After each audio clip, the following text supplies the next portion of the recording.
ઉત્તર ગુજરાતમાં કોંગ્રેસની જનાક્રોશ યાત્રા આજરોજ સિદ્ધપુર ખાતે પહોંચી હતી અને સિદ્ધપુરમાં ફર્યા બાદ આ યાત્રા સિદ્ધપુર તાલુકાના ગાગલાસણ ગામે સ્વાગત બાદ ઉમરૂ ચાર રસ્તા થઈને કાકોશી ગામે પહોંચતા મુખ્ય બજારમાં જાહેર સભા યોજવામાં આવી હતી। જનાક્રોશ યાત્રા મુખ્ય માર્ગ ઉપરથી પસાર થતા મોટી સંખ્યામાં લોકો હાજર રહ્યા હતા। ગુજરાત કોંગ્રેસ પક્ષના અમિત ચાવડા, કેન્દ્રીય પ્રવક્તા પવન ખેડા, વડગામના ધારાસભ્ય જીગનેશ મેવાણી, પૂર્વ ધારાસભ્ય ચંદનજી ઠાકોર, રાષ્ટ્રીય પ્રવક્તા પવન ખેડા, સુભાષિની યાદવ સહિતના અગ્રણી નેતાઓએ સભાને ગજવી હતી। મહિલાઓએ દારૂબંધીનો કડક અમલ કરવા અને હપ્તા લેનારા પોલીસકર્મીઓ તેમજ સરકારમાં બેઠેલા લોકોને જેલના સળિયા પાછળ ધકેલવાની માંગ કરી હતી। મહિલાઓએ દારૂબંધીના કડક અમલ અંગે આક્રોશ વ્યક્ત કર્યો હતો। તેમણે જણાવ્યું કે ગામડે ગામડે પીવાનું પાણી નથી પહોંચતું, પરંતુ દારૂની રેલમછેલ છે। દારૂ અને ડ્રગ્સના કારણે યુવાધન બરબાદ થઈ રહ્યું છે, જેના કારણે અનેક યુવાઓના મોત થઈ રહ્યા છે અને નાની ઉંમરથી દીકરીઓ વિધવા બની છે। યાત્રા દરમિયાન કોંગ્રેસના આગેવાનોએ ન્યાય નીતિ અને સત્યના માર્ગ પર ચાલવા માટે લોકોને અપીલ કરી હતી। યાત્રામાં મુખ્યત્વે ખેડૂતોના પ્રશ્નો સામે આવ્યા હતા। ખેડૂતોએ કમોસમી વરસાદને કારણે થયેલા મોટા પાયે નુકસાન અને આર્થિક પાયમાલી અંગે રજૂઆત કરી હતી। તેમણે સંપૂર્ણ દેવા માફ કરવાની માંગ કરી હતી। યાત્રાને લોકો તરફથી વ્યાપક સમર્થન મળ્યું હતું, જેને લોકજાગૃતિનું પ્રતિબિંબ માનવામાં આવ્યું।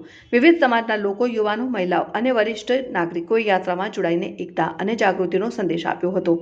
આ યાત્રામાં ગુજરાત કોંગ્રેસ પક્ષના અમિત ચાવડા, જીગ્નેશ મેવાણી, પવન ખેડા, સુભાષિની યાદવ, ડોક્ટર કિરીટ પટેલ, પૂર્વ ધારાસભ્ય ચંદનજી ઠાકોર, જગદીશ ઠાકોર, ગેનીબેન ઠાકોર સહિતના અગ્રણી નેતાઓ અને કાર્યકરો ઉપસ્થિત રહ્યા હતા।